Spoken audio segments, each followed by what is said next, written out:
Our country has long been in a very complicated system. Most of you who are young like me, we were born into this system. But that's not what can allow Burkina to thrive. Because in this situation, there are only two cases. Either we accept to fight or we remain slaves forever. I told you once, there are those who are slaves in their minds. They can only serve their master.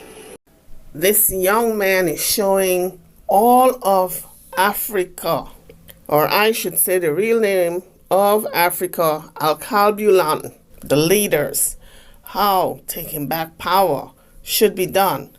After many centuries, many generations of colonizers strangleholding Al-Kalbulan, this young man is showing the way. Hopefully, the idea takes root in many other countries in Al-Kalbulan, and black people become sovereign, truly free of colonial exploitation.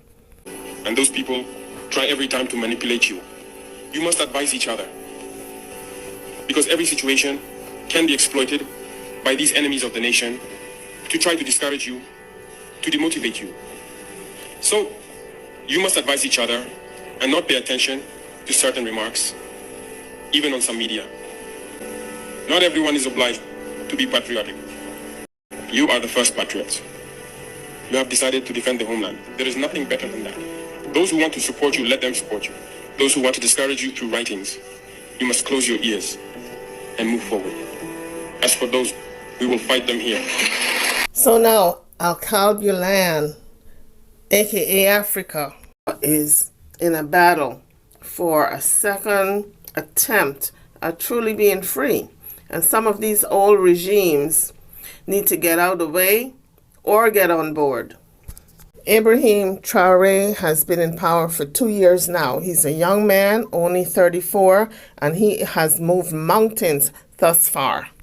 The GDP in Burkina Faso has grown from $18.8 billion to $22.1 billion. Number two, he has rejected loans from the IMF, the International Monetary Fund. Why? Because that will keep them more dependent on that body, that IMF. He said Africa doesn't need the World Bank, IMF, nor America. So, these old regimes are pissed off because now they can't continue to loot Burkina Faso. Number three, he reduced the salaries of ministers and parliamentarians by 30% and increased the salaries of civil servants by 50%. Number four, he paid off Burkina Faso's local debts. Why would they keep borrowing money? And they got enough resources to pay off debts, to build their own industry. This is what I'm saying. The IMF wanted them to be dependent when they don't need to be. Number five, he established two, not one, but two tomato processing plants, because tomatoes are a big deal in Africa. People really depend on tomatoes. So he set up two new plants.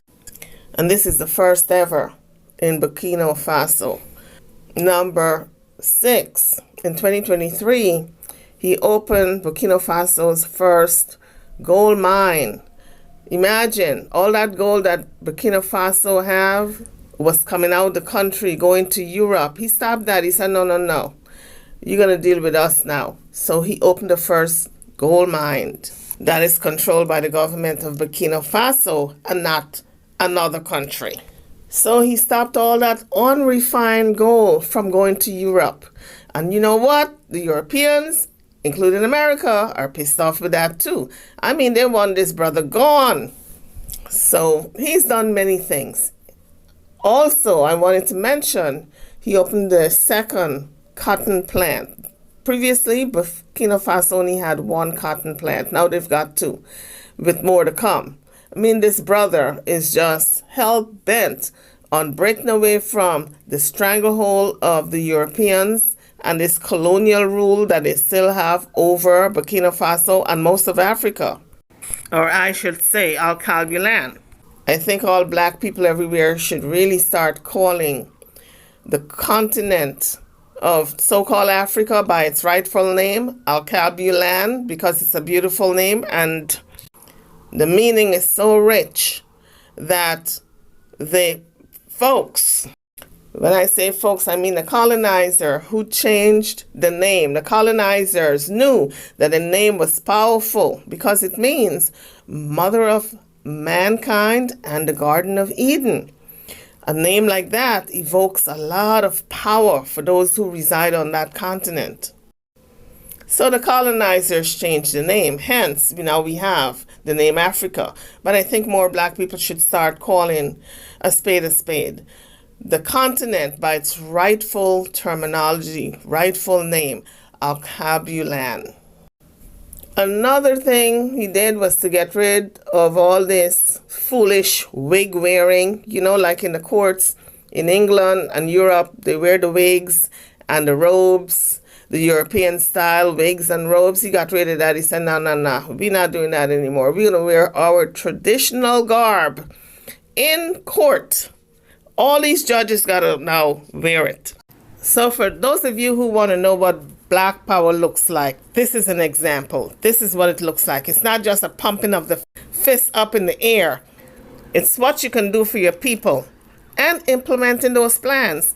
Another thing he did was to distribute over 400 tractors because let's face it, if the country is going to be self-reliant, self-sufficient, feeding its own people, they've got to have enough tractors for agriculture. So not only the tractors, but the tillers, the motor pumps, the motorcycles, all of that goes hand in hand in terms of getting around and production of raw materials. And so he is just hell-bent on being self-reliant. Millet and rice production also has increased under IIbrahim Traore. So in 2 years, he has done more in 2 years than a lot of these leaders have done in their 10 or 15 years of ruling, because a lot of them go in, they don't want to get out. Another thing he did that was so very, very pivotal in how Burkina Faso is going to appear on the world stage is that he banned the military of France. He kicked them out. He said, no, we're going to have our own military going forward because let's face it, the same military that is trained in France and they go back to Burkina Faso as the military for the country, the same folks who will overthrow you when you're not doing whatever France wants you to do. Because they were being trained by France. There was no loyalty to the leader. So if France give them the word to do something dirty against their own leaders, these soldiers would do it. And so IIbrahim Traore said, no, we're going to train our own military. And he threw the French out. So currently, France has no military in Burkina Faso. He also banned the French media, and also French is no longer the primary language in Burkina Faso. So currently, with all that going on, they're working on infrastructure like roads, highways, just building, rebuilding, renewing, everything that have to do with infrastructure. He's also paving the way for home ownership of a lot of people. He's giving away homes. He's also building a new airport. And he has bought planes to go along with that, where they're not dependent anymore on Air France. Air France was giving them an ultimatum because I guess they were trying to level some type of power. And IIbrahim Traore said, and listen, we can get our own airport and we can get our own airplanes. And that's exactly what he did. So Air France is no longer operating in Burkina Faso. France has only survived all these years from the looting of Burkina Faso and the other countries that they control in Alkebulan, aka Africa. However, that is about to stop. Anyway, guys, if you enjoyed this video, don't forget to give it a thumbs up, like, share, comment, and subscribe. And I'll see you guys on the next one. Thanks for watching. And don't forget to check out my other channels. I got a Black History channel and also the Viral Clips TV channel. I'm over and out. Peace in the Middle East, y'all.